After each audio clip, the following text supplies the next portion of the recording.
Call the meeting to order. Roll call, please. Mayor Rankin. Here. Vice Mayor Walter. Here. Councilmember Woolridge. Here. Councilmember Hawkins. Here. Councilmember Galeen. Here. Councilmember Anderson. Here. Councilmember Wall. Here. We have a quorum.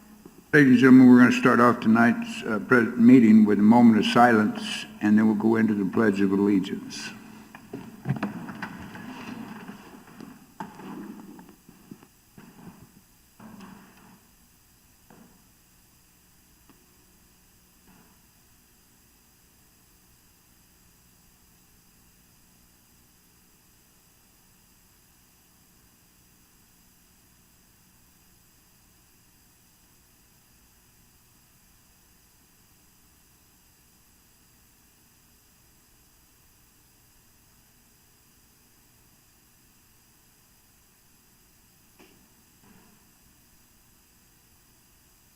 Thank you. I pledge allegiance to the flag of the United States of America and to the republic which stands, one nation, under God, indivisible, with liberty and justice for all. Thank you. Please be seated. Next item is a call to the public for public comment on issues within the jurisdiction of the Town Council. Council rules limit public comment to 3 minutes. Individual council members may respond to criticism made by those commenting, may ask staff to review a matter raised, or may ask that a matter be put on a future agenda. However, members of the council shall not discuss or take action on any matter during an open call to the public unless the matters are properly noticed for discussion and legal action. There are forms in the back for speaking. We have one that's filled out for the first, second. Donald Woolridge.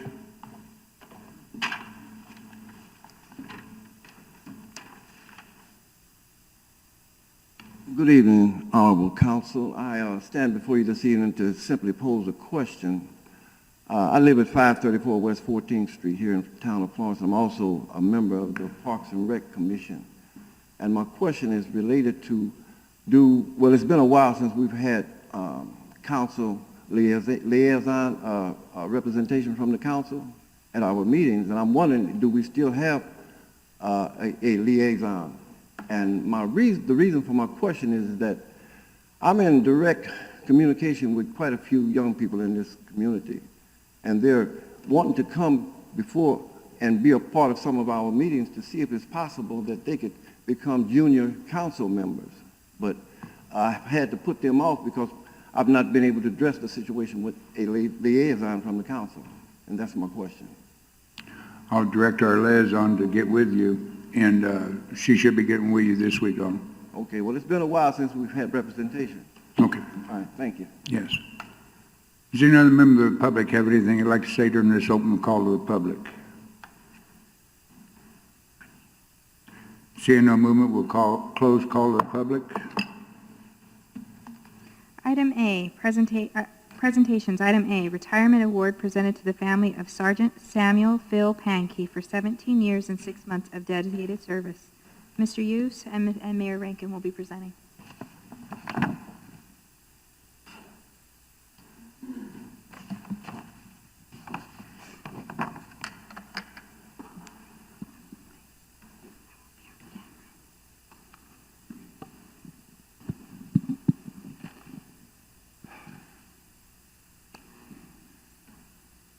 Bittersweet tonight is all I can say.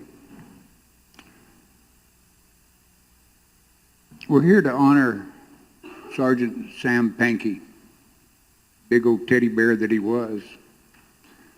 A good officer, good leader, considerate, kind, but could be tough if he needed to.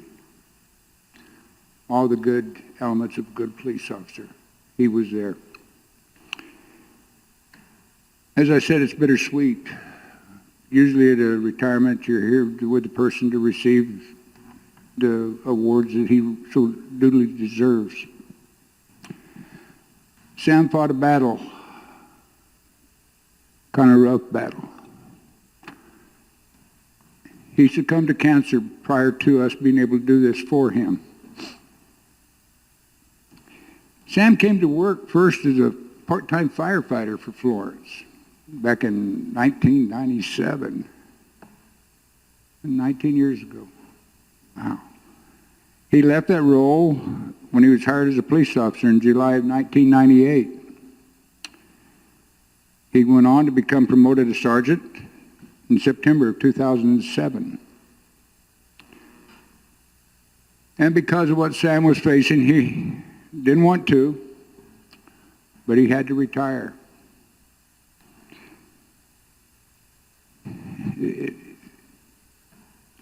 It doesn't seem possible, but the old man upstairs had his reason for it. Whatever it is, we'll understand when we get there.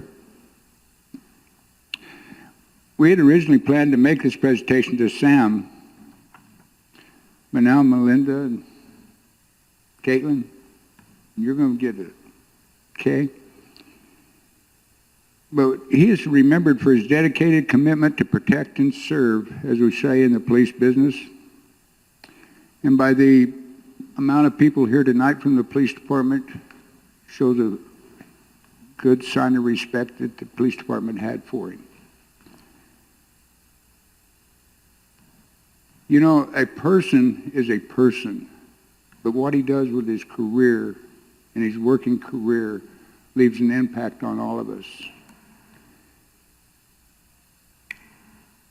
You are only as good as yourself. Sam was a good man. Sam's legacy will live on with the police department and in your hearts and minds forever. For those of us that knew him, he was a great man. So before we make the presentation, Dan, did you have some stuff you'd like to say? Just one thing I'd really like to say. You know, the world says today that he who dies with the most toys wins, but that's not true. The Bible says a good name is to be sought after, and as long as we're here and we think about Sam, Sam will always be forever in our hearts. We will never miss him because he's going to be with us forever. No one's ever going to think about the car he drove, but we're going to think about the integrity of the man Sam was. And as I called him, Sam I am. So, you know,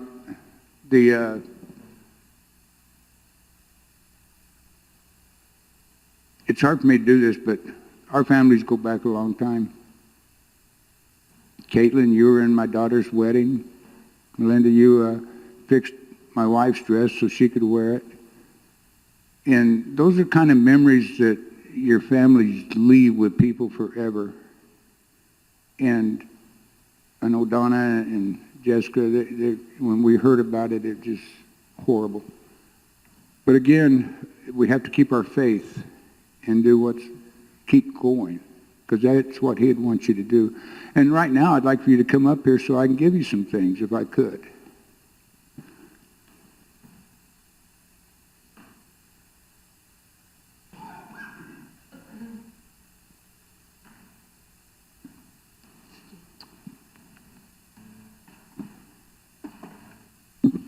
On behalf of the town, we would like to make this, and it says making the difference, awarded to Samuel P. Pankey for your loyal dedication and unwavering commitment. Thank you for your significant contributions towards our goals and your indispensable support on our mission, the town of Florence, from 1998 to 2016. On behalf of the town council, myself, and the administrative staff, we'd like to present this with you and in our best to you. Thank you. Dan? as we said, Sam was a dedicated officer, and what we did from the department was kind of put something together that has his badges, his cards, a place to put mementos, a place for a flag, and we really wanted Sam to have it, but in this case, Melinda, Caitlin, we want you to have it.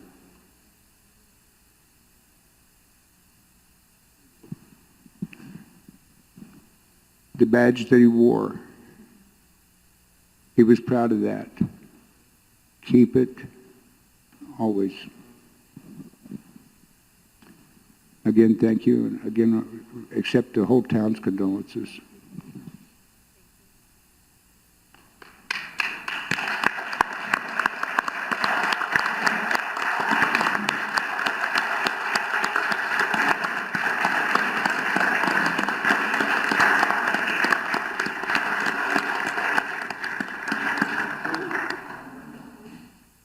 Where's that big boyfriend of hers? Get over here. Somebody needs to carry that box. You don't expect them to do it, do you? Thanks again. Do you have anything you want to say?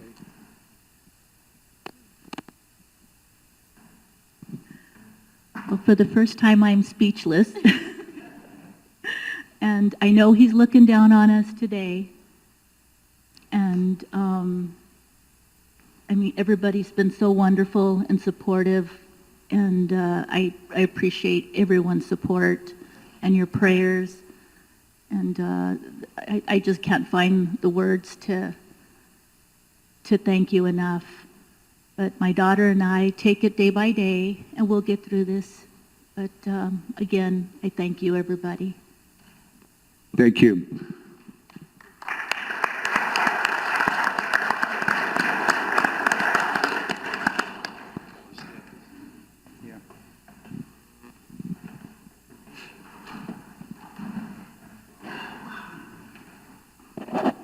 Item B, retirement award to Florence K-9 Marco for 5 years and 8 months of dedicated service. Again, Dan Hughes and Mayor Rankin.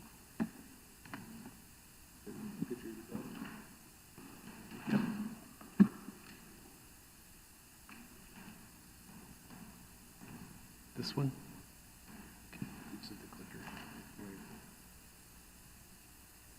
Jared Marco. Jared was a canine handler for a number of years, and it's time for Marco to retire, and we just kind of wanted to, I took some pictures, just kind of want to let you see a little bit about Marco. Their canine vehicle. You can see already there's a bond there. Jared's done a lot with his canine. He was at a lot of events. He made a lot of traffic stops, a lot of good busts. There's a lot of good work that happened with this dynamic duo. And you can see there was a lot of times they spent just doing what we do best, and that's interacting with the community.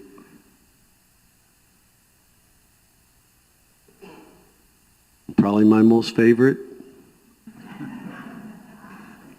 You know, he still has a lot of work to do. He's not going to be a canine officer anymore, but Marco's still going to be a family dog, and he has a lot of life to give, and he's going to make a lot of kids happy, and I know he's going to make one family real happy. Mayor? Jared, on behalf of the town of Florence, thank you very much for the service you did as a canine officer. And Marco, hey Marco, talking to you. Hey. We'll bring him over here. He doesn't bite, does he? No. Marco, thank you for everything that you did for the town and keeping our streets safer. And enjoy your retirement. And enjoy the kids wallering all over you. Your dedicated service.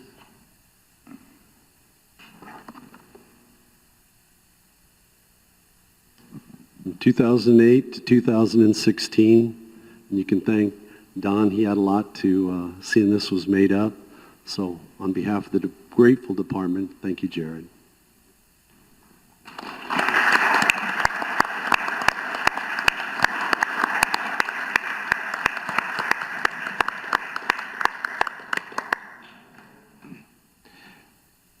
Just a few things. I just want to thank everybody that's helped me grow as an officer, especially in the canine.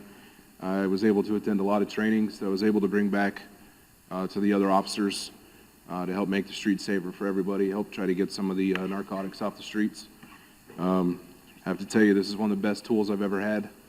There's been a lot of times that I would have never found it if it wasn't for him. The bad guys thought that they were going to get away until he came up, and then I mean, it was pretty much over from that point. So I enjoyed the school searches. I enjoyed giving the academies for the volunteers. Those things are what enjoyable. I enjoy going out to the community and having the events at the schools, the events at the parks, and just being able to help have that community interaction, because that's what this is all about. So just want to again thank everybody for your time and putting your trust in me as a canine handler. Thank you.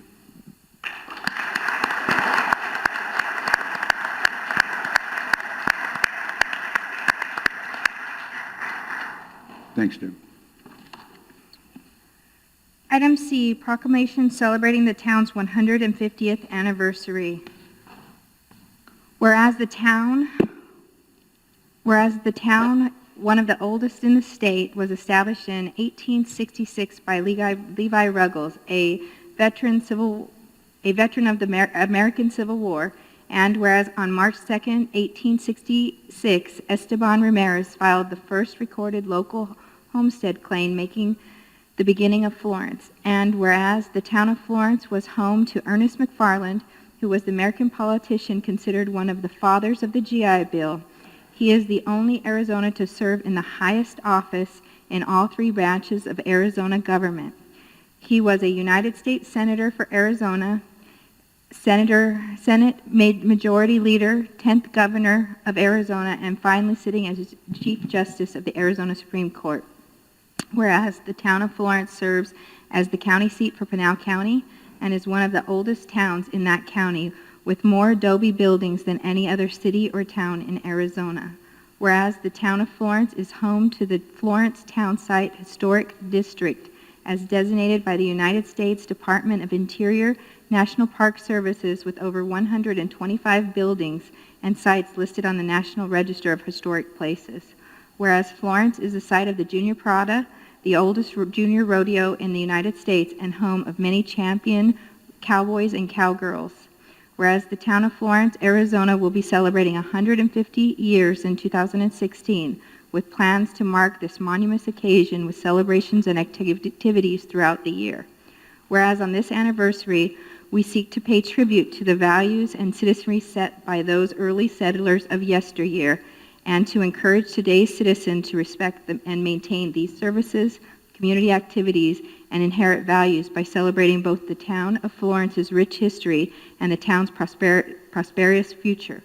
Therefore, be it proclaimed by the Mayor and Council of the town of Florence that March 2nd, 2016 is the 150th anniversary of the town of Florence, and call upon its citizens of Florence to celebrate the town's sesquicentennial by attending the special events throughout the year.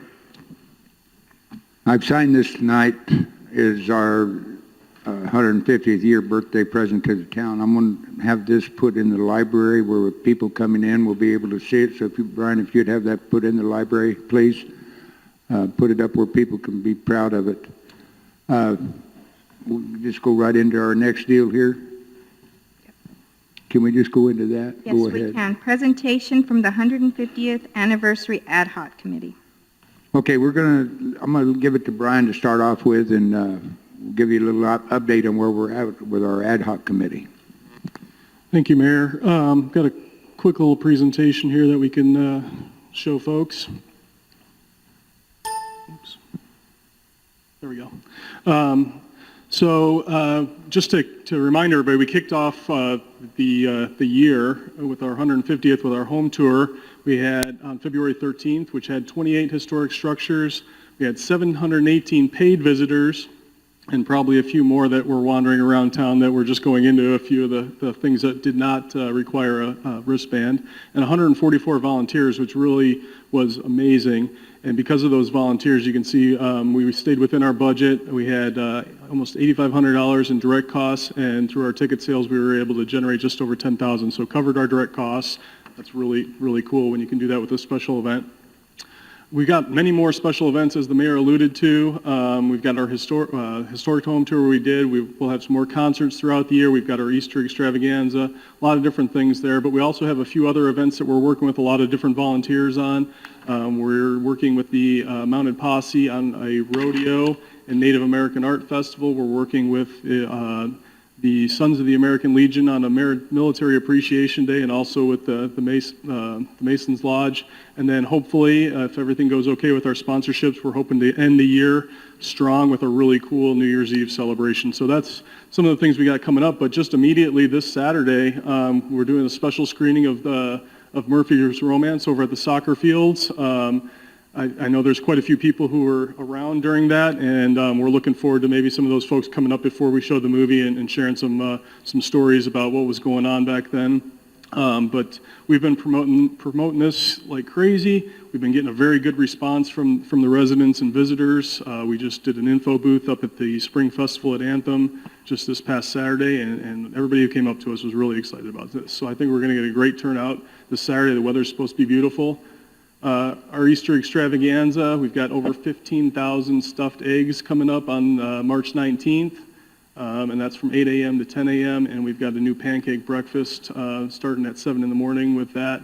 So we're expecting hopefully several hundred to 1,000 kids come out and get all those eggs. Road to Country Thunder, this will be the second year of this event. We're working with the Country Thunder Music Festival folks. This is a pre-festival bash. Everybody knows their 4-day festival is coming up the second weekend in April. We're on April 2nd from 3 p.m. to 11 p.m. Camel Country radio stations arranging all the entertainment. They're bringing out stage lighting, things like that. So really a huge contribution from the Country Thunder folks on that. And it's really just a day to kind of have a great street festival downtown and just a lot of good times. Last year was our first year. It was a good festival, but this year we're really looking to take it to the next level. And then one more movie in the park for our kids, April 16th, Inside Out, a Disney movie. We pretty much filled Padilla Park the last time we showed a cartoon last fall, and we're anticipating that's going to be the case this time. So that's what's coming up right away. Just to touch on some of these proposed events again, Military Appreciation Day, we contacted the National Guard out there, and they're really excited about this, so we're working on that for November, still working on details. And then Rodeo and Native American Art Festival, looking at doing something in October. Again, working with the Mounted Posse on that. And then the New Year's Eve Spectacular, which according to the mayor, we hope to have be very similar to what was done at the Millennial Celebration years ago. Some other 150th happenings. We wanted to mix in some history and some lectures, so we got a couple things coming up over the next few weeks. March 10th, March 24th, April 14th, April 28th. These are all going to be held over at the Library and Community Center. And every lecture we have there has some sort of tie to Florence, so it should be really exciting if you're looking to get a little bit of history about Florence. And then we've got all these great sponsors who've really stepped up this year too. So Pulte Homes, Country Thunder, as we talked about, the Geo Group, Sun Power, those are some of our bigger ones, and even our new Taco Bell stepped up before they were even open. They gave us some money to help celebrate our 150th, so we're thankful to those folks. And then you might have noticed around town, we've got our street pole banners that are up. We are selling those. You don't get them till the end of the year, but we've had a few folks buy those already. And then we've got some T-shirts, coffee mugs, and mouse pads that have some of the commemorative logos on there. So if you want a piece of history, you'll have an opportunity to get some of this stuff at any of the events that we're doing throughout the year or over at the Library and Community Center. So that's kind of what we got going on, Mayor. Well, Brian, you folks, you can see we've got a lot going on. But we're really right now going to be trying to get the big 4-day celebration scheduled, it looks like, at the end of October, right around Halloween, having a Friday, Saturday, and Sunday. Halloween's on Monday, so having a big party that weekend. Our carnival, we're going to have a carnival for the kids. That's what we're working on. And our committee is going to meet again March 23rd. March 23rd. If any member of the public would like to come down to the meeting, we'll be meeting over in the library, and we'll be over there. 5 o'clock? 5 o'clock on the 23rd. We're trying to put on a big deal. 150 years old. That's older than me. But the 100 year we had in Florence was tremendous. And I'd like to see us get better than that. When we did the 100th year, all the merchants dressed up in Western, from the garb of the 1800s. We had a real good time. So hopefully this is going to be, like I said, be bigger. But the more money we can get in for corporate sponsors or private citizens that want to donate, that's fine. Because we're all going to be putting it back into it. It's not going to, we're trying to gear it where the town taxes don't pay anything. It's all donated from different organizations and people. So again, on the 23rd, Mark, you can put that in there. We're still taking donations. And put that on the headlines. And then put big dollar signs behind it too. But we do need more sponsors in order to make it go throughout the whole year. So. Yes. Okay. Yep. Oh, I'm sorry, my slide was wrong. Wednesday the 23rd. It says Thursday. That's number one mistake. I'll have to get another sponsor. Okay. Yeah, you got to go. I think our last, Geo was the last sponsor we got in, and Geo gave us $5,000, so that was a very good deal with him. Okay. Thanks, Brian. Presentation of the Town of Florence special election information. Are you ready to vote? Mr. Billingsley will be presenting.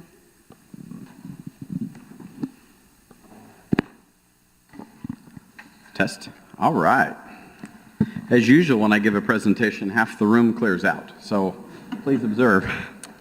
For those of you on TV, you can notice that as well. It's time to shut off your TV as I'm about to present.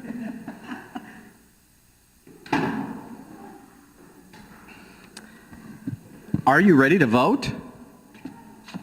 Mayor, council members, it's with great pleasure that I provide what you've requested of staff, which is a roadshow presentation for the forthcoming very important elections that are coming about in Florence this year. Most specifically, and you see it on the first slide, special election on Prop 408. Why are we here? On August 26, 2014, a very important election was held in the town of Florence. It was called the Home Rule Option election, and unfortunately, as you can see from the results on the slide, the voters did not approve Proposition 400 or the Home Rule Option. Because of that, the town became subject to what is called the state-imposed expenditure limitation. In a nutshell, the residents of Florence didn't trust us enough to allow us to have local control over our own budgets. What is the state-imposed expenditure limitation? Essentially, the town could not spend more per year than what was spent in fiscal year 1979-1980. So as we reflect on the history of Florence, and we just had a presentation on the 150th year, 1979-1980 in Florence was a much different Florence than the town that you see today. And obviously, it costs a lot more money to run the town of Florence today than it did in 1979-1980. What is home rule? The town of Florence is a political subdivision of the state of Arizona, just like the state of Arizona is a political subdivision of the U.S. federal government. In 1980, Arizona voters approved an amendment of the state constitution that created home rule. Home rule is basically local control. That allowed these subdivisions, these towns, these cities to make their own decisions in terms of how they expend the revenues that they receive. Home rule, this is a very important point, does not impact taxes or fees that the town collects. So no matter how you vote on home rule, it does not impact the taxes or fees that the town collects. Because of that failure of the initial home rule election, a special election was held last year. It was called Proposition 407. And during that election, the voters in Florence overwhelmingly approved local control through an expenditure limitation. The special election authorized the town to exceed the state-imposed expenditure limitation for 1 year. That's the year that we're in right now.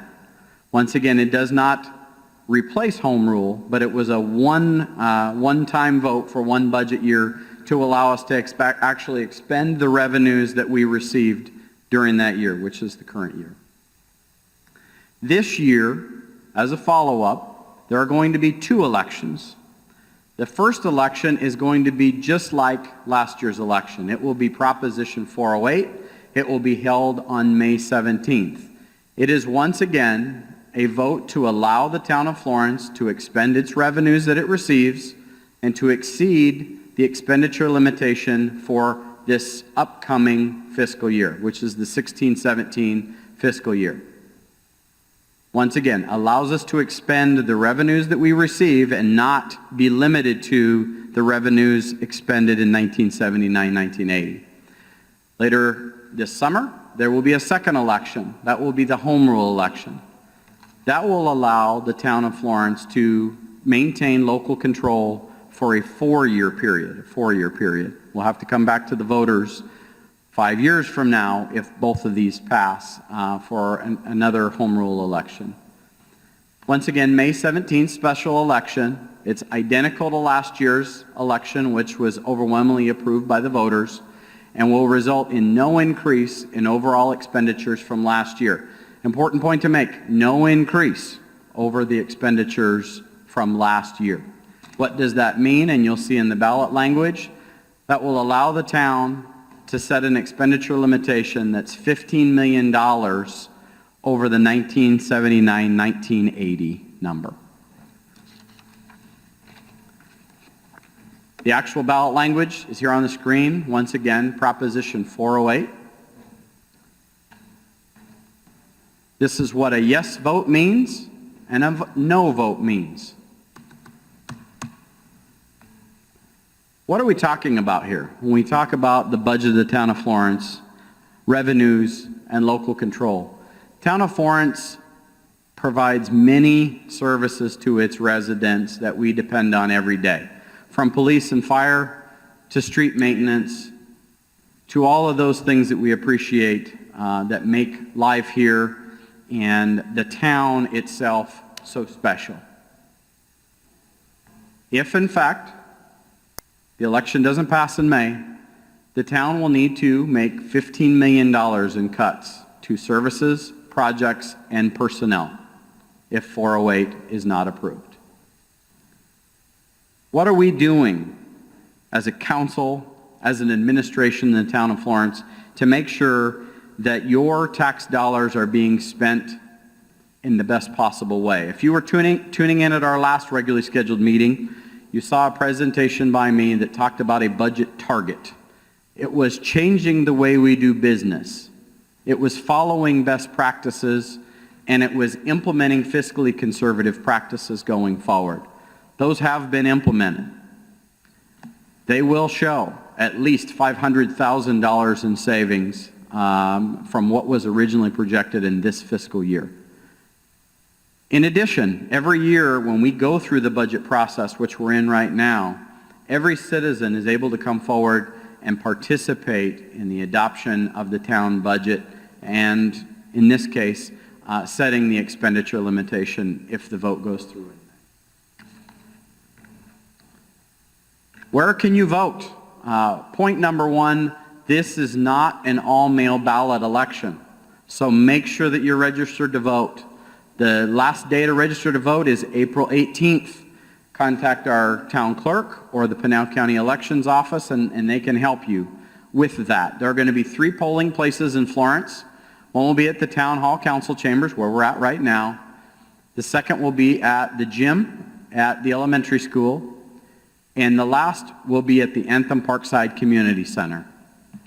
Early ballots must be received by May 17th. Once again, the home rule election will be in the fall. The voters have approved home rule or local control in Florence in 8 out of 9 elections. The town of Florence has retained local control for 33 out of 35 years. What are the 2 years? This last year, that was last year's May election, and this current May election. The voters can decide if an expenditure limitation is determined by local control in the state of Arizona. If the home rule passes, it's good for an additional 4 years. So once again, if the May election passes, it's good for 1 year. If the August election passes, it would be good for an additional 4 years, and your administration, your council would have control over being able to expend the revenues that the town receives. If you need more information, Lisa Garcia, to my left, Deputy Town Manager and Town Clerk, is in charge of elections. Gabe Garcia, all the way on the end, if you want to wave, Gabe, is our Finance Director and handles all things budget and capital improvement program related. Are there any questions to tonight's presentation? You may just want to remind the public that our staff can only educate and give presentations such as this. They can't ask the citizens to vote for this. You're just educating people or Yes, sir. We're merely providing the facts. Right. Does any other member of the council have anything on the presentation? Don't see any. Thank you, Brent. I would like to add one exciting comment. We saw the sample ballot today, and the Florence issue is the first item on the ballot, and we did confirm that that is the way that it will be going out to the citizens, so they will see the very first item on their ballot is the Town of Florence item. And Lisa, you're talking about the first item on the ballot? So Yes. when you open your ballot, there it is. When you open your ballot, there it is, sir. Okay, good. Thank you. Item 7, consent. All items on the consent agenda will be handled by a single vote as part of the consent agenda unless a council member or member of the public objects at the time the item is called. Item A, resolution number 1578-16. Approval of a resolution of the Town of Florence, Pinal County, Arizona, approving the final block plat for Sandstone Solar, authorizing execution by the town manager of supporting documents. Item B, resolution number 1579-16. Approval of a resolution of the Town of Florence, Pinal County, Arizona, accepting a perpetual non-exclusive easement at the northern end of North Minnesota Avenue in Florence Gardens for public access, circulation, roadways, and public utility purpose, and authorizing execution by the town manager of supporting documents. Item C, authorization to enter into an intergovernmental agreement for provisions of services with Pinal County Recorder for election and voter registration services. Item D, authorization to purchase a 2016 Chevrolet Silverado Crew Cab 4x4 patrol vehicle under the Arizona Department of Homeland Security Operation Stone Garden Grant, an amount not to exceed $31,464.20. Item E, appointment of Cayman Harmon to the Library Advisory Board with a term to expire December 31st, 2017. Item F, appointment of Ernie Felice to the Historic District Advisory Commission with a term to expire December 31st, 2017. Item G, approval of accepting the Register of Demands ending January 31st, 2016 in the amount of $3,204,372.33. Mayor, members of council, that is your consent agenda. Does any member of the council have anything they'd like taken off the consent agenda? Does any member of the public have anything they'd like taken off the consent agenda? Seeing no movement, I need a motion. Make a motion to approve the consent agenda as read. I'll second. We have a motion and a second to approve the consent agenda as read. Any other discussion? Hearing none, I call for the question. All in favor signify by saying aye. Aye. All opposed, same sign. Motion carries. Item 8, unfinished business. 8A, resolution number 1575-16, discussion approval, disapproval of a resolution of the Town of Florence, Pinal County, Arizona, declaring as a public record a certain document filed with the town clerk and entitled the Floodplain Management Regulations for the Town of Florence, Arizona, dated March 2016. Mr. Eckhoff? Mayor, members of the council, we spoke in detail about these next three items, so unless there's any questions, I won't elaborate, except for on one area. There was a question about how do you find out what your flood zone designation is and what are the resources out there. I just wanted to, for those that are watching here tonight, or for you to be able to tell folks that have these questions, there's a couple different ways you can check your floodplain designation. One is FEMA you can go directly to FEMA, and that resource is out there. It is not the most user-friendly resource that's out there, but it is a good place to start. So go to FEMA.gov, and you'll find a big map, and you can zoom in on an address or a zip code, and it'll bring you to the property and give you some limited information, refer you back to the flood hazard maps. This is a little bit of a challenge because these maps are not as up-to-date as some of the other mapping resources that we have. So if you're looking for your home or your subdivision, chances are it may not be on that map yet. There's another thing that may occur is that there may have been a map revision that's done in that area, and so you're reading through this and it's telling you something happened, but it's not clear exactly what happened. So to get to the next level, if going to FEMA directly did not help you, the FloodSmart site is pretty good. You can enter in an address there. We put in an address in Anthem that had been previously in the floodplain but removed when some of the wash mitigation was done, and then it gives you just a general designation. This property is moderate to low risk. Now, fortunately, what we did here in the town of Florence, and we did this mapping update presentation to the council a while back, you can actually now go to the town of Florence website, and you can look for the same information. And so that same address that we were looking at before, now we can pull it up on our map and our parcel search, and ta-da, we can see that the lot has been removed from the floodplain with the letter of map revision. So there's three resources out there. We do kind of caution folks that we're trying to assist by providing this resource, but FEMA is the ultimate authority on designating properties in the floodplain or out of the floodplain. But there's some good information out there, and if anybody has any questions about this process, I'd be happy to address them. Again, what we're doing is we have three items on the agenda. One is making the new regulations a public document, and we're keeping it on file. One is changing the ordinance, so we're doing an update to the ordinance, so that's reflected in our land development code. And then the other thing is adopting the fees that go along with this. And we have updated Pinal County. We had a meeting with Pinal County Flood Control the other day, gave them an update of what we're doing.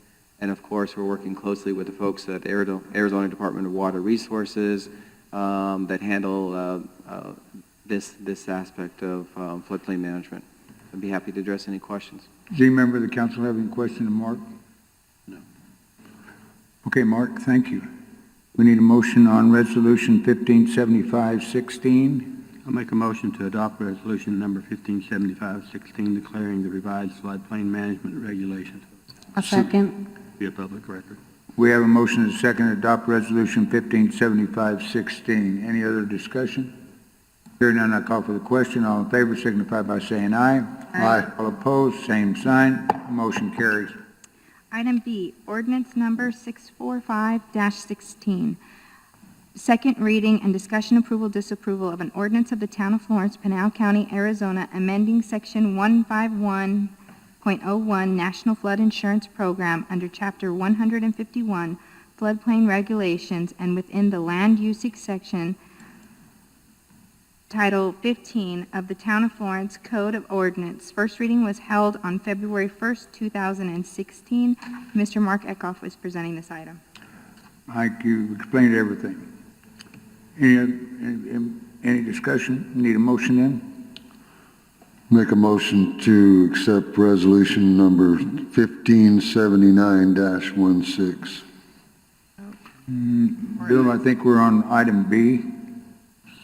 Yeah, that is B. I've got 1579-16. Is that? It's 6045-16.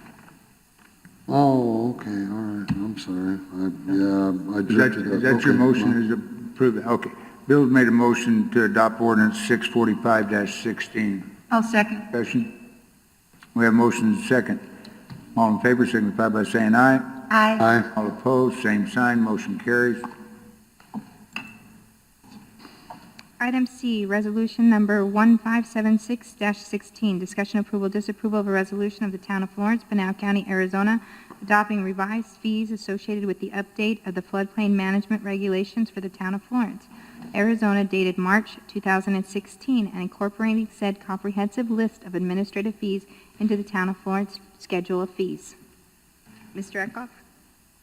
Does everybody have an opportunity to go through and read it? Okay, any questions or mark on this item? We need a motion? Make a motion to adopt resolution number 1576-16, floodplain management regulations fee schedule. I'll second. We have a motion and a second to adopt resolution 1576-16. Any other discussion? Hearing none, I'll call for the question. All in favor signify by saying aye. Aye. All opposed, same sign. Motion carries. Item 9, new business. 9A, discussion approval, disapproval of modifying the Town of Florence budget and fiscal policies by completing the following actions. 1, possible adoption of ordinance number 647-16, an ordinance of the Town of Florence, Arizona, amending ordinance number 117 related to the food taxes.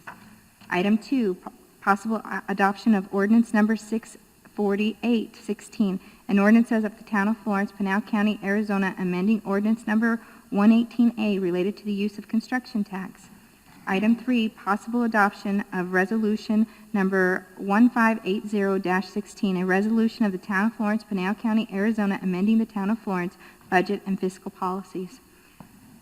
Mayor and members of council, I'm here on behalf of the Budget Committee and making this presentation. If you will recall, we just went over the manager's target budget, the council's target budget, to where we went over things we were going to be looking into for the next few fiscal years to make sure that we were bringing into alignment our revenues with our expenditures. This is one of the items that the Budget Committee has considered. We'll start with ordinance number 117, that is the food taxes. And what happened was in 1989, the Town of Florence adopted a food tax ordinance which set aside 2% taxes on any food type sales. And if you look on page number, I believe it's 4 of the report that was submitted, it goes into a detail of how much money has been collected over the last 5 years for that particular tax. That would be considered fund number 14. In doing this, in doing the comparison of how have we been doing business and how can we do business differently, we looked at that food tax as being earmarked for parks and recreation purposes only.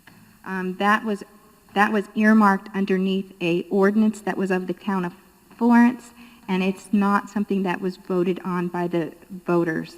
And so that's the first thing we want to go through. And then the other thing we want to look at is item number 2, which is related to the construction tax. We're not actually amending anything within those items. What we're doing is we're saying that our main document is going to be focused on the fiscal policies of the Town of Florence.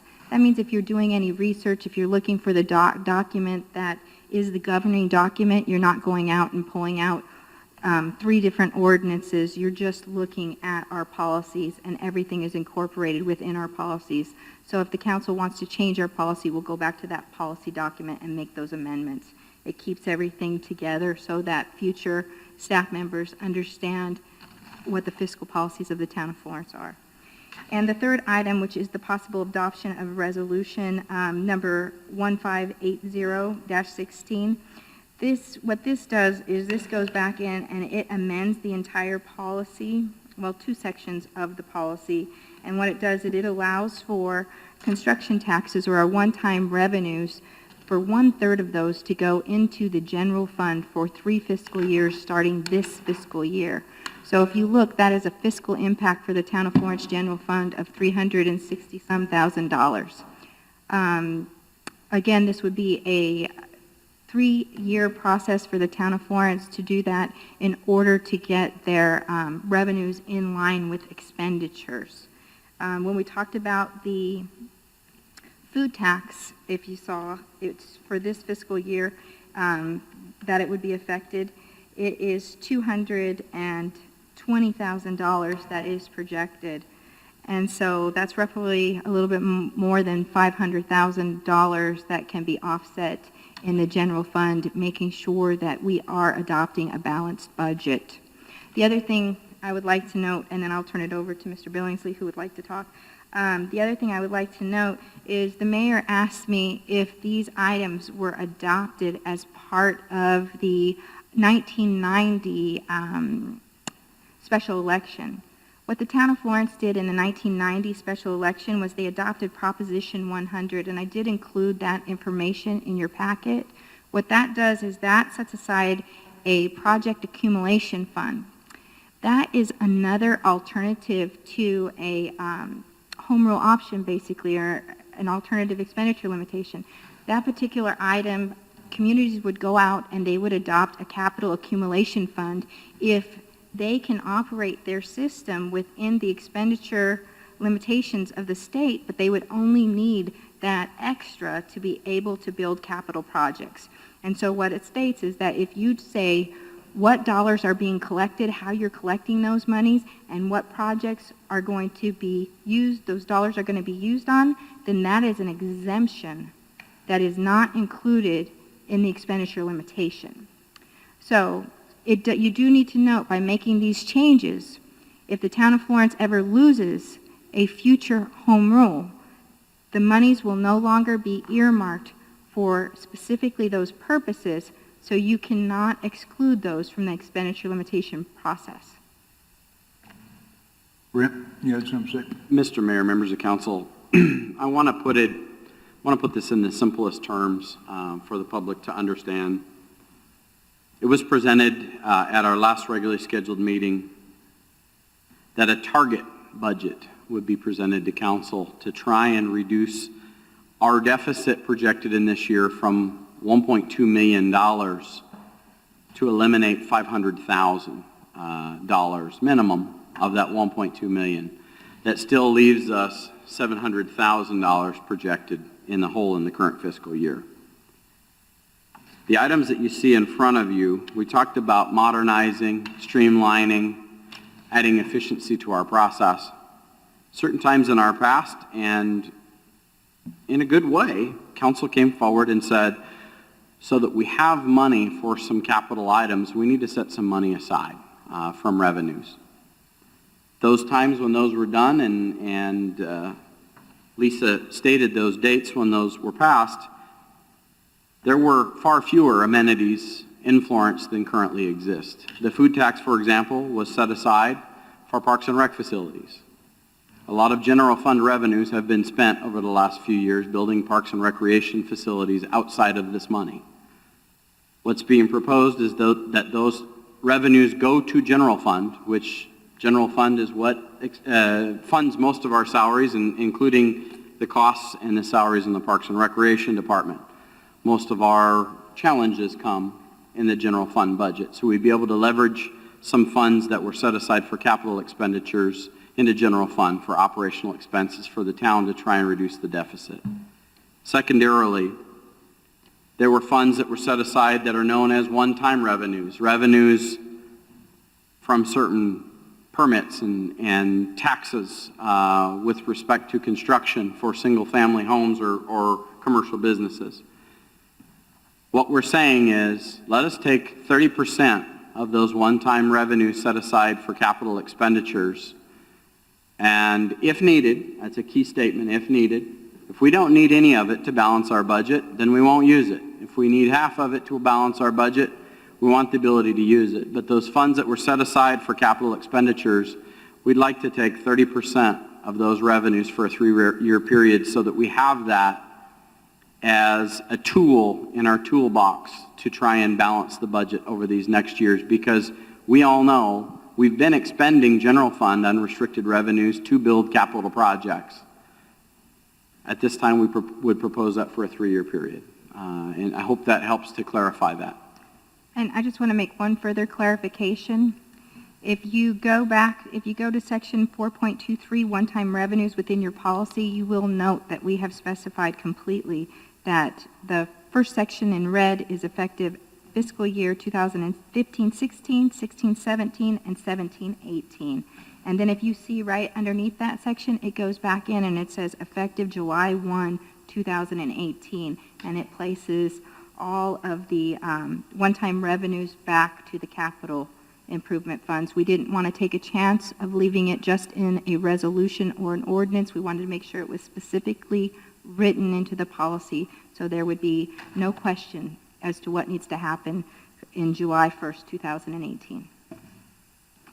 Any questions? Any member of the council have any questions? I'm sure we all understand it. So we do have a sunset clause on that 30%. Yes, sir. Okay. That would be for the one-time revenues. The food tax, when you make the changes on the food tax ordinance, that is a permanent change. Okay. Yeah, for some of you that weren't here, back when we passed this, citizens of the community voted on it. And that's where the food taxes were going and the one-time construction tax money was going. That's the way it was developed, and that's the way the public voted on it. It wasn't a council item. It was taken to the public, and the public voted on it. They trusted us and had the faith in that council to get things done. At that time, we didn't have a lot of money in Florence, and we were having to do anything we could to put that money aside for better improvements for the town facilities. So that's where all this comes from. I think these are good, these are needed. I think they're good recommendations. I would like to note one more thing, just for the record, that in the event that a home rule election would fail in the future, the portions of the construction tax that were already included in that original Proposition 100, plus the list of items, the town of Florence could still expend that money on those projects, and it would be exclusionables. It would just be the food tax money that would no longer be an exclusionable. If no one has any other questions, we need a motion to adopt ordinance 647-16. Well, I'd just like to make Go ahead, Bill. one statement that, just for the public, we're not raising any taxes here. We're just deciding how the money will be spent. That's all. It's the same as it's been. Just shuffling and making it legal to do it this way. Okay, we still need a motion to adopt ordinance 647-16. Make a motion to adopt ordinance number 647-16, amending ordinance number 117 related to the use of food taxes. I'll second. We have a motion second to adopt ordinance 647-16. Any other discussion? Hearing none, I'll call for the question. All in favor signify by saying aye. Aye. Opposed, same sign. Motion carries. I'd like to make a motion to pass ordinance number 648-16. Second. We have a motion and a second to adopt ordinance 648-16. Any other discussion? Hearing none, I'll call for the question. All in favor signify by saying aye. Aye. All opposed, same sign. Motion carries. I'd like to make a motion to adopt resolution number 1580-16. Second. We have a motion and a second to adopt a resolution 1580-16. Any other discussion? Seeing none, all in favor signify by saying aye. Aye. Opposed, same sign. Motion carries.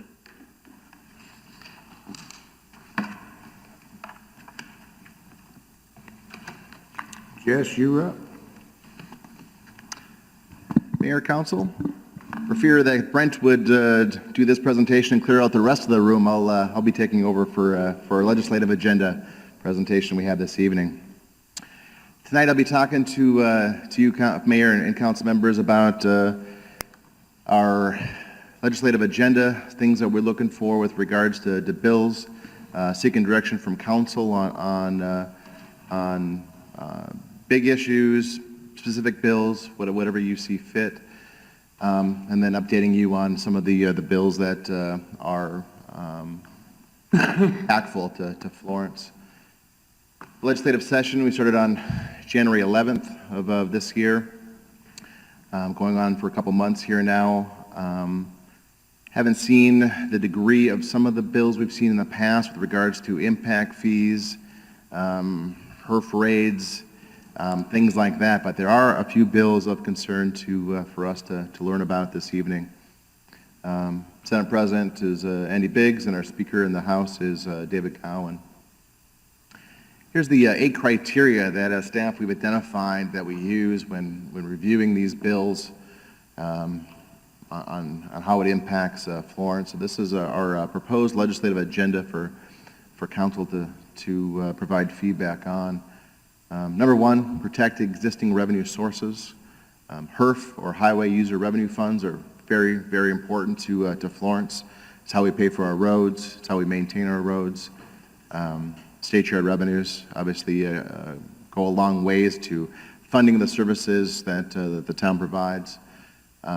We're opposing the cost shifting onto cities and towns. This is something that's really gained momentum the last couple of years, where the state talks about lowering taxes, and in some cases that is absolutely 100% true. In other cases, those costs leave the state's responsibility and provide a burden to cities and towns. So we're seeing that quite a bit. Protecting local control with regards to our ability to make determinations on land use and corporation, our codes. Number 5 is we're hopeful for the creation of more economic development tools, something our state falls short in comparison to other states. We've been shouting about taxing incremental financing because it would be such a wonderful tool for us to redevelop our downtown and provide a funding mechanism to do that. So we still have those discussions when the opportunity does arise. Enhanced tourism, public services, which essentially is our water and reclaimed water, and then do no harm to the town of Florence, to our citizens, to the services we provide, and the quality of life that our residents expect. As we go through this, this is something that bills change on an hourly, daily, weekly basis. So we're in constant contact with the league and advocating for Florence's position. And a lot of times we're aligned with the other cities and towns in Arizona, and that makes our life a little easier. In some cases, we're not. So we'll continue to communicate with council on these issues, and we'll be asking, and we have and we'll be asking council to assist with direction and with meetings and maybe attending a committee meeting or a meeting with our representatives or our senator that serves our best interest. Mayor Rankin and Jennifer Evans attended our KEG Legislative Day just a couple weeks back and got an opportunity to learn about some of the issues that are important. We did have a lesser showing of the representatives and senators that we initially hoped for, but it still provided for a way for us to get the latest information from the league on some of these bills. And then we're constant communication. Representative Pratt, Representative Shope, Senator McGuire, our U.S. Representative Kirkpatrick, and Senator Flake are those that represent Florence and our residents. Talked about this in a little bit of the legislative agenda, but we're looking at state share revenues. These are important. We're looking at corporation bills. We're looking at HERF. Municipal districting, as I'll talk about here in a little bit, is a big concern for us and other cities and towns in Arizona. The public safety pension retirement system reform, I'll talk about that in a little bit, has been, there's some positive news coming from that stream. And again, trying to identify different resources that allows us with either revenues or protections as we provide water and wastewater services to our residents. Our Governor Ducey, provided an update about a month or two back with regards to the budget and where he sees Florence going. Good news with regards to the state budget. You're looking at $500 million in surplus and almost another $500 million in rainy day funds. Revenues are up, and we're looking at projections into 2017 that show a continued health with regards to Arizona's economy. Highway user revenue funds, HERF. This is where we get our money for our roads. This is very, very important. In the last few years, the state has taken the money from cities and towns and used it for other purposes. So we've lost comprehensively, if you look at it, $1.8 billion over the last 8 years has been diverted from cities and towns for road and transportation projects to other state functions, most notably DPS. That looks like that's going to continue. They're not going to take more from us, but they're not relieving us with regards to the money that needs to come back to Florence, back to the cities and towns in Arizona. And you'll see the other, with regards to registration fees, looks like that's going to be going up, and that's again something to help fund DPS, our Arizona Department of Public Safety. $20 million will be coming from HELP, and $15 million from our aviation fund. And then note, this is something that's been talked about for a while, but we'll see if it does occur. But there's a possibility of a ballot question in fall of 2016 with regards to an increase in gas taxes. So it's something that gets talked about quite a bit. ADOT does not have enough money to operate, and they're looking for ways of alleviating the funding shortages. Talk about some bills. Each of you are fully aware of House Bill 2385. This is the incorporation bill. It affects Florence directly. It affects AJ and the other cities and towns that are within 6 miles of the proposed Santan Valley incorporation.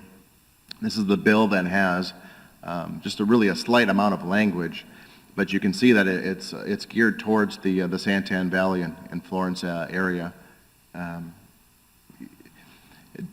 Essentially right now, as it seeks is if Santan Valley, if the Incorporation Committee in Santan Valley wants to move forward with incorporation, they need resolutions from all cities and towns within 6 miles of the proposed incorporation. No longer if 2385 moves forward under the current language. The Florence is no longer required or allowed to vote on a resolution that supports or does not support the resolution. Instead, that goes directly to the Board of Supervisors, and the Board of Supervisors is required, shall pass call for the election and with the supporting documents. At that point, an election in Santan Valley would take place, and then obviously that election would a positive vote would be for incorporation, and a no vote would not be for incorporation. This bill has been through 2 House committees, has not made it to the House floor yet, but we expect that to happen at any day, any week from now. Another bill that was something that was out there, this is a bill that failed in the House, but I did want to bring it to your attention very, very briefly with regards to residential lease tax exemptions. So essentially when landlords are renting out their properties, that there is a 2% tax that cities and towns such as Florence collect. There's been a pattern over the last few years for a new law that would wipe out our ability to collect any type of residential lease taxes. And this year, as part of that first step, they're trying to do it for those landlords who own 3 or fewer single homes in a community. It did fail, but we will see this again next session. We've seen it in the last 2 sessions. Public safety pension reform system. This is positive news with regards to the cities and towns in Arizona. We got 2 bills that have advanced, and wanted to bring it to your attention because it advanced because there's a ballot question that will appear on the May 17th special election that will allow the system to be reformed in a way that will treat the new employees in a way that the COLAs each year will be to a less of a detriment to the system. Right now we have a tremendous amount of liabilities in cities and towns in Arizona, tens of millions of dollars in debt with regards to their pension system. So this is some positive legislation that's helped clearing that up and would affect new employees entering the system.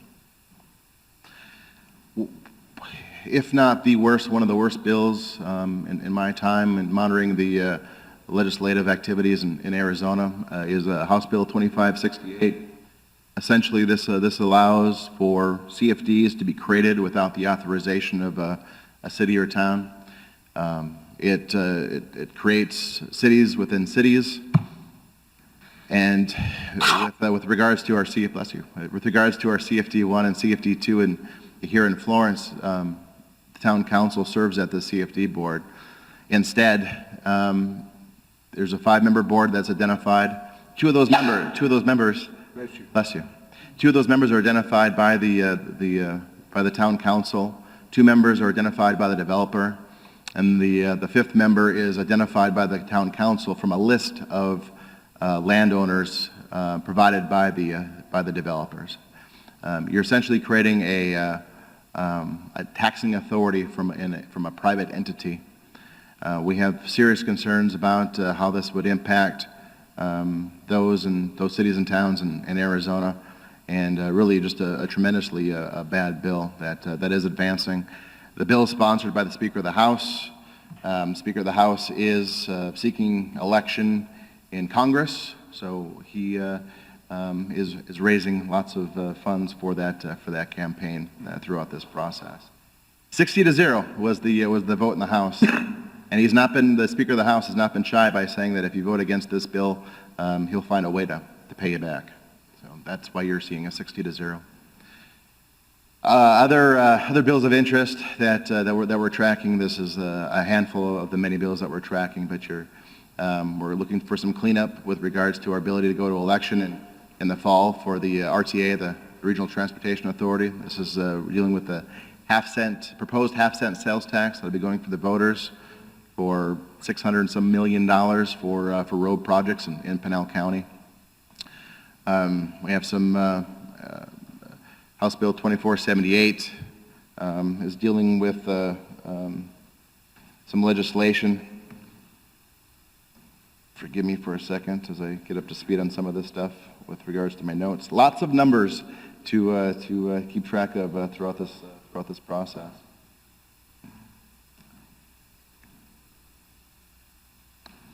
Apologize, I don't have that one in front of me. 2107, you're looking at our ability to, with regards to group homes and our ability to have some say in how those are regulated within our boundaries.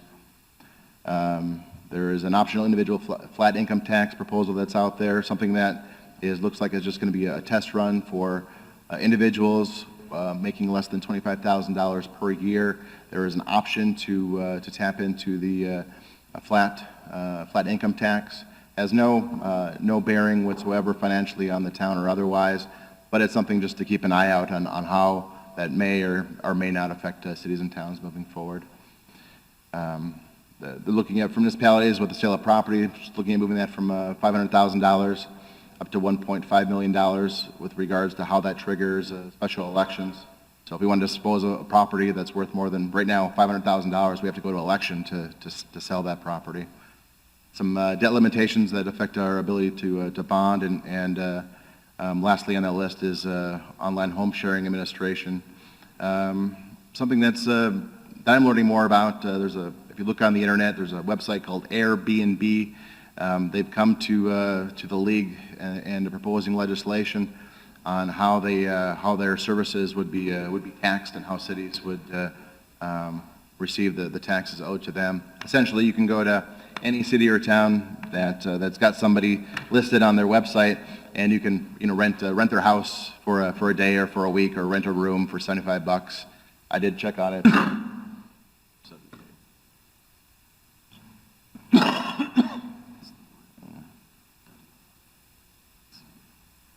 Oh yeah, very, very important one. Thanks.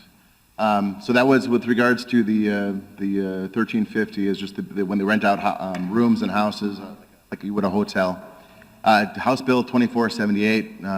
Glad Brent reminded me of what was going on there. Very, very important bill. If you remember Prop 207 with regards to land use, we cannot take away or negatively impact a person's financial situation with regards to land use. So a lot of times when we're going through these zoning changes and so forth, we ask for waivers from the property owner because they want to for us to make land use changes. House Bill 2478 does not allow waivers to occur with regards to land use changes. So how that would impact us, I don't know. We've done many waivers over the years and at the behest of the property owners and at the benefit of the town as well too. So that's something that we're keeping a close eye out for there. So sorry to be long-winded, but there is a lot of things going on. If anybody has any questions, I'd be happy to address. Direction, updates, things of that nature, I'd be happy to help you out. Does any member of the council have any questions of Jess? Well, it looks like a few of these, the state, you know, the legislature, they're always talking about Washington on their back. Well, it sounds to me like on some of this, they're going after the local government. And, you know, what they don't like, they're trying to do to us. Yes, the voters need to pay attention and let their legislators know how they feel about it. Any other, John? On the positive side, I was sort of involved in a bill that was before the Commerce Committee. And I guess TJ is the head of that committee. My son was opposing the deregulation of the landscape architects, and he was able, with several other landscape architects, to go and testify for the committee, and they removed that from the bill. So it does pay to be involved and to make your case to the committees. Mayor Rankin, Councilmember Anderson, Representative T.J. Shope, Representative Frank Pratt have been fantastic with providing us with information and listening to our concerns and helping us out where they can. And I think the residents that I've talked to have heard the same thing as well too. Yes. Thank you. Okay, any other? Jess, thank you. Thank you. Manager report.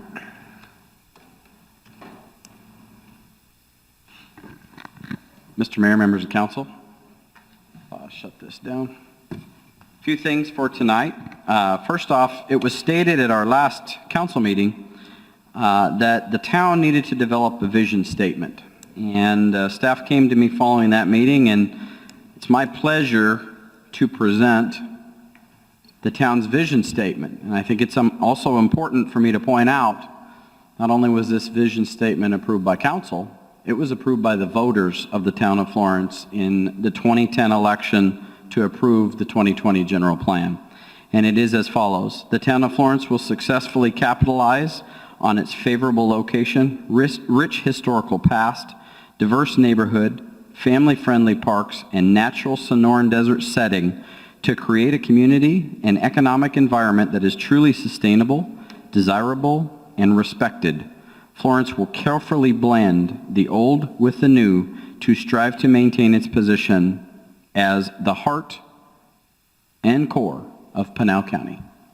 So that is Florence's vision statement. Secondarily, council had requested at a previous meeting that we give an update on the Quinn building, I think is how it's pronounced. We have met, staff has met with Mr. Smallridge. I just confirmed he has pulled a permit to begin work on that building, and he let Lisa and I know that he hopes to begin work in the next 2 weeks. A letter was received this last week. It was addressed to Chief Strayer. I want to read it into the record. I would like to take a brief moment to inform you of what an asset Captain Walter is to our community. Last fall, I approached him for help in developing a program for Sun City Anthem Hiking Club. Our club has over 200 active hikers and 30-plus hike leaders. Safety on our Wednesday hikes is paramount, especially since many come from the north and are unaware of desert hazards. Captain Walter developed a program to train our hike leaders in proper safety procedures to follow under certain emergency situations that may arise on the trail. He jumped in with no hesitation. Immediately, the planning started from that point until the actual show date February 19th, he worked with us to provide a very professional training program. He produced 45-minute PowerPoint presentation, handout sheets, and manned one of our 6 emergency stations located at Fire Station number 2. Afterwards, he was present for a follow-up Q&A session. He allowed us to use the meeting room and the grounds for this event. He even provided space for our pizza feed at the end. This program was a total success, and we have already started talking about next year. To sum it up, Captain Walter acted very professional throughout this entire process. We could have not pulled it off without his involvement. He demonstrated how well our local fire department and fire station can help the community in which it's located beyond emergency activities. So thank you very much to Captain Walter and to the Florence Fire Department. Thank you.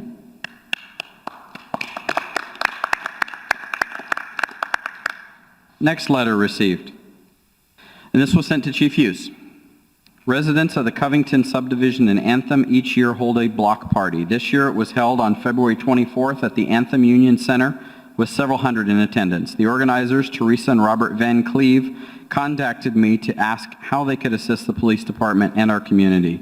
They asked if we could use cases of water to give out during the summer months. We agreed both the police department and the fire department could hold a benefit and having extra cases of water to hand out to citizens available during large events. Each family attending the block party brought a case of water, a total of 152 cases.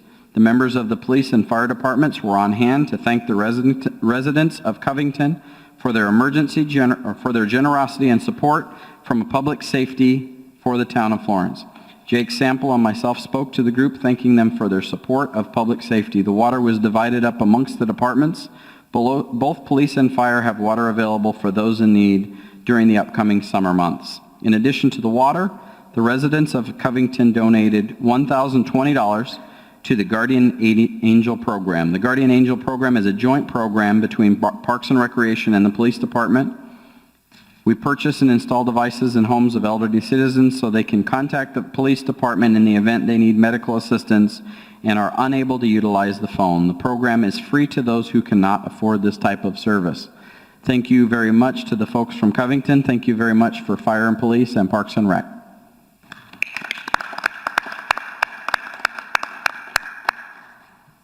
Lastly, Community Cleanup Day is scheduled for Saturday, March 26th. The town of Florence and Right-of-Way Disposal is hosting its annual Community Cleanup Day, Saturday, March 26th. This is a great opportunity to clean up your property and dispose of garbage, recyclables, old appliances, tires, landscape materials, electronics, paint, sealers, oil, and household cleaners. The free drop-off site is provided by Right-of-Way Disposal and is located next to Heritage Park at 778 North Main Street. Items are accepted from 8 a.m. to 12 p.m. Saturday only. Thank you. Does any member of the council have any questions or want to ask the department heads over their department reports? Yeah, I just want to add one thing to Brent's report for the public. You don't have to wait just for the city or the town cleanup day. As long as you can go out to the transfer station anytime and drop off extra garbage or whatever you have. You can do that anytime as long as you show them your utility bill and they know you're a town resident. Just, we can do that anytime. So a lot of people don't know that. That's why I just want to throw that in there. Okay, thank you, Bill. John? yeah, I'd like to get a copy of the manager's report. Of who? Get a copy of the manager's report. Okay. It wasn't in our book. Mr. Mayor, members of the council, when I first got here, it was left up to me how the reporting be done, and the decision was made that we'd have reports from all of the various departments, but the manager's report would be a verbal report based on updates on items that occurred that were either not in the staff reports provided to council, but if you would like, I can try to type up on the date of the meeting the information received that I state in the verbal report in the video record. Well, more interested in the strategic plan item that you talked about. I'd like to get a copy of that. Sure. It's available on the website. We'll send it out to council, but I believe it's the first or second page of the general plan document on the website. Okay. Florence General Plan 2020. Thank you.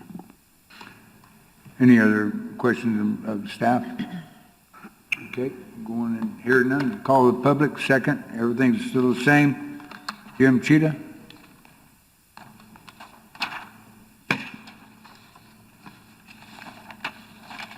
Good evening, Mayor, Vice Mayor, and council members. I hate to be the person that stands between you and going home. Okay, you're done. So I will defer my presentation until 2 weeks from now. Thank you. Thank you, Jeff. Any other member of the public? Mary, you got anything you want to say? No, okay. See no other movement, I'll close the call to the public. Jim, could you hang around a minute? Could you hang around a minute? I need to talk to you if I could. Call to the council. Bill? I have nothing. Karen? I just wanted to thank Brian Hughes and John Nixon for facilitating the lessons for new pickleball players on our new courts. I received information yesterday from the volunteer instructor who indicated that so far there have been 2 sessions, and they've had 8 beginners for each session, and they're looking forward to at least putting on a few more lessons before the snowbirds or the winter visitors head for home. Thank you, Karen. Valerie? I'd just like to thank staff for all the informative presentations tonight. Okay. John? I have nothing. Becky? Yes, I just wanted to thank the police and fire department for the way that they attended and stood up for Sam Pankey at his funeral. It was just wonderful. I appreciate it. Tara? I don't have anything this evening, thank you. And on me, I can say thank you to all the volunteers that helped put on the memorial for Vicki. It was very nice for Mayor Killinger. It was a very nice ceremony that we had here in Town Hall, and I'd like to thank all the volunteers and to help put that on and make it great. Other than that, I need a motion. Make a motion to adjourn. Second. We have a motion and a second to adjourn. All in favor signify by saying aye. Aye. All opposed, same sign. Motion carried. We're adjourned.